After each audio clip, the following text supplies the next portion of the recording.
I'm Matt. Hi, I'm Desiree. And we're bringing you this week's Rising Tide West Coast Swing Guide. This week on the guide, we want to talk about how the use of triple steps in West Coast Swing is not only part of what gives it its rhythm, it's also part of what gives it our ease of movement and connection to one another. For our leaders, a lot of times we learn really complicated movements and we tend to just drop the triple steps because we're so focused on what our arms are doing. This is actually a really dangerous bad habit because it makes our lead feel less comfortable for our followers, and it also takes away from our ability to connect with them. This also increases our tendency to just arm lead as we stand there, which doesn't feel super comfortable for our followers. So we want to practice, no matter how difficult the movement, trying to keep those triple steps in the middle where they would naturally be. Our triple steps are also important in something like our basic patterns to keep up the energy level. When we stop moving, that tends to encourage our followers to also stop moving and wait for us to do something. We want to keep our triples going so that our followers know we're still there and we're still dancing with them.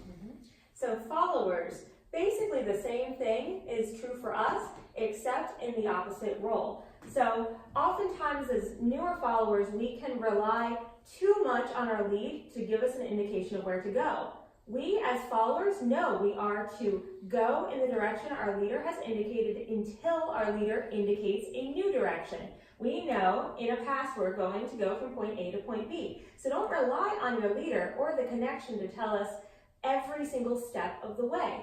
We know our patterns, we know our rhythm, walk, walk. If we wait for the leader, we're going to create a struggle in the connection where the leader may choose to arm lead, use too much force, or otherwise get confused, especially if that leader is new. So we want to keep up our movement, drive down the slot, because that is our role in West Coast Swing following. Another rule of the road that is really helpful when it comes to triples is when we make a mistake or when we're thrown off guard. So if we're doing a push break, and for some reason I get off guard with what's going on here, I could wait, and that might be okay in some circumstances, but if I need to direction change, that waiting, again, will cause struggle in the connection. A nice triple step reorientation will help me to get back on my feet and help me find balance. So when in doubt, triple stepping is a way to reset our West Coast Swing and get us on the right track as follows.